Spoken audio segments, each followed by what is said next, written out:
Selamat sore adik-adik. Hari ini kita akan belajar bahasa Indonesia dengan Kak Heni.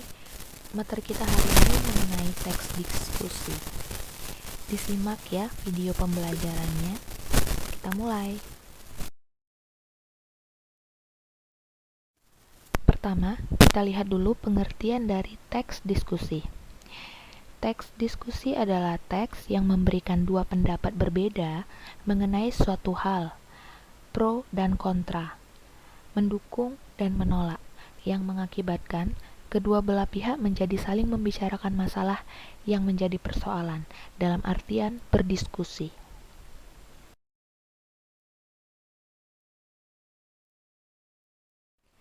Selanjutnya, kita lihat struktur dari teks diskusi. Struktur teks diskusi ada isu atau masalah, ada argumen atau pendapat. Argumen atau pendapat terbagi menjadi dua, ada yang pro atau mendukung, ada yang kontra atau menolak, kemudian unsur terakhir adalah kesimpulan. Yang pertama, isu adalah berisi masalah yang akan didiskusikan lebih lanjut. Yang kedua, argumen mendukung, berisi argumen yang mendukung hal yang menjadi pokok masalah diskusi. Yang ketiga, argumen menentang, berisi argumen yang bertentangan dengan argumen yang mendukung. Kemudian kesimpulan, berisi kesimpulan dan rekomendasi mengenai isu yang dibahas. Baiknya mengambil jalan tengah tentang sesuatu yang didiskusikan.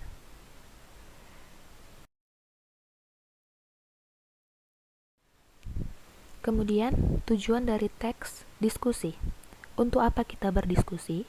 Tujuan diskusi merupakan pencarian kesepakatan atau kesepahaman gagasan atau pendapat. Diskusi yang melibatkan beberapa orang adalah diskusi kelompok. Dalam diskusi kelompok, dibutuhkan seorang pemimpin yang disebut ketua diskusi.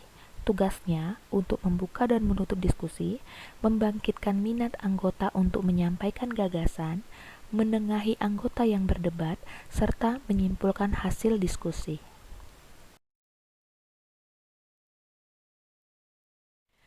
Selanjutnya, jenis dari teks diskusi yang pertama adalah seminar.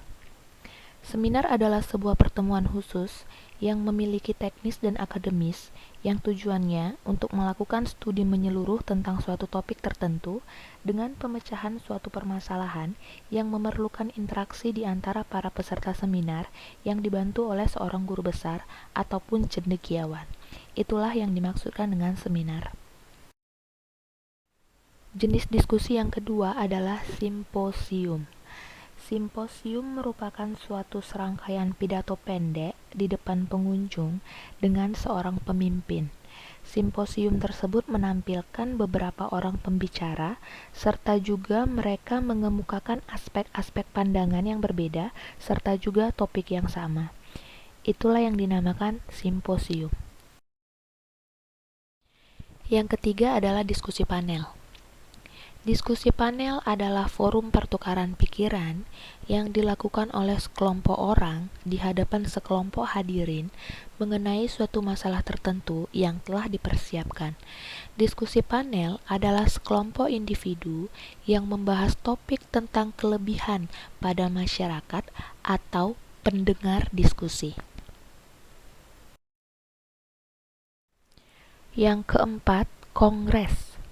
Kongres adalah pertemuan besar para wakil organisasi, baik politik, sosial, profesi, dan lain-lain, untuk mendiskusikan dan mengambil sebuah keputusan mengenai suatu masalah. Jenis diskusi yang kelima adalah muktamar. Pengertian muktamar adalah sebuah pertemuan atau permusyawarakatan tertinggi yang diadakan oleh pimpinan pusat dalam sebuah organisasi, di mana pertemuan ini akan dihadiri oleh para wakil organisasi tersebut untuk mengambil keputusan mengenai suatu permasalahan yang sedang dihadapi bersama di dalam organisasi tersebut. Itulah yang dinamakan diskusi muktamar. Jenis diskusi yang selanjutnya ada lokakarya. Lokakarya adalah sebuah acara atau pertemuan yang dilakukan oleh para ahli di bidang tertentu yang bertujuan untuk membahas suatu masalah yang terkait dengan keahlian mereka, sekaligus untuk mencari solusi bagi permasalahan tersebut. Itulah yang dinamakan lokakarya. Yang ketujuh adalah sarasehan. Sarasehan adalah pertemuan yang dilaksanakan untuk mendengarkan pendapat seseorang yang ahli dalam bidang tertentu. Kegiatan ini dilakukan dengan cara mengundang atau menghadirkan sekelompok orang atau undangan tertentu.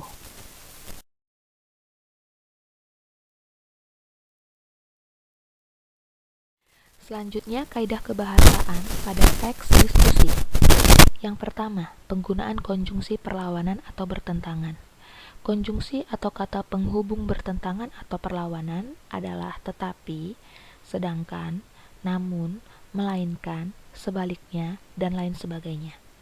Yang kedua, penggunaan kohesi leksikal dan kohesi gramatikal.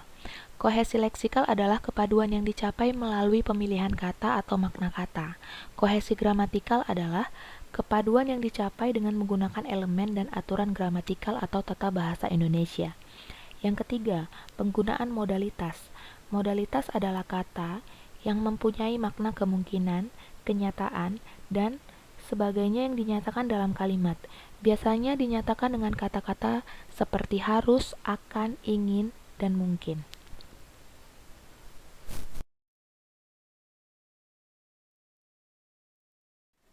Nah, adik-adik, di sini ada contoh teks diskusi yang berjudul handphone dan anak-anak. Coba adik-adik baca sebentar teksnya, kemudian setelah itu kita akan melihat bagaimana struktur dari contoh teks ini. Silakan dibaca ya.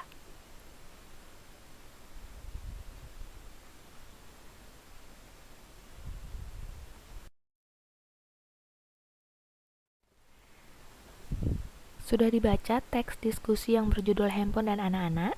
Nah, sekarang kita lihat struktur dari teks yang berjudul handphone dan anak-anak.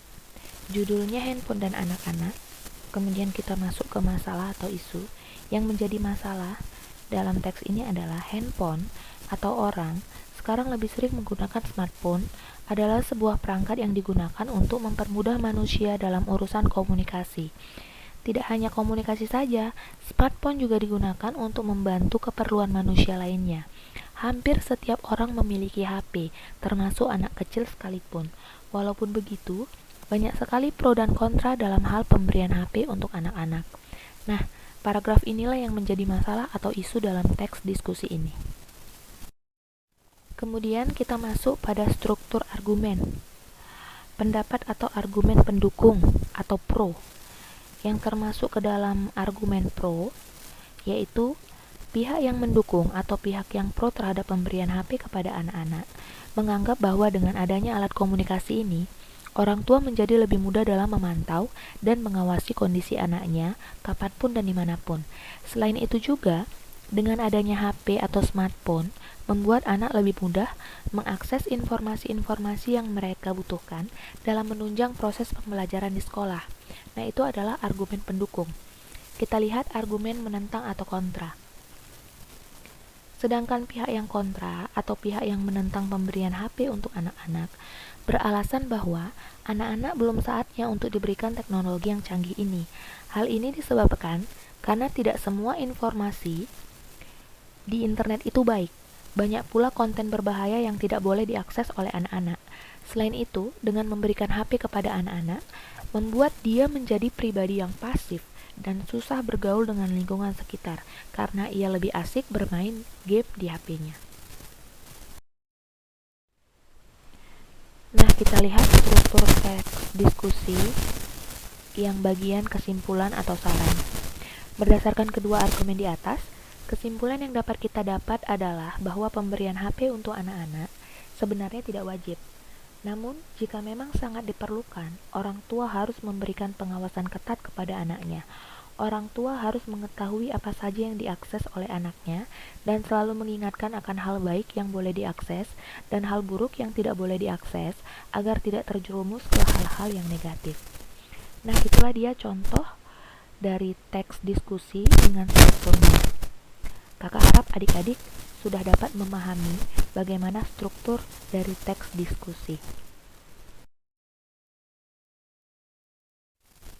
Demikianlah pembelajaran kita mengenai materi teks diskusi. Semoga pembelajaran ini dapat bermanfaat bagi adik-adik. Terima kasih atas perhatiannya. Sekian dan selamat belajar.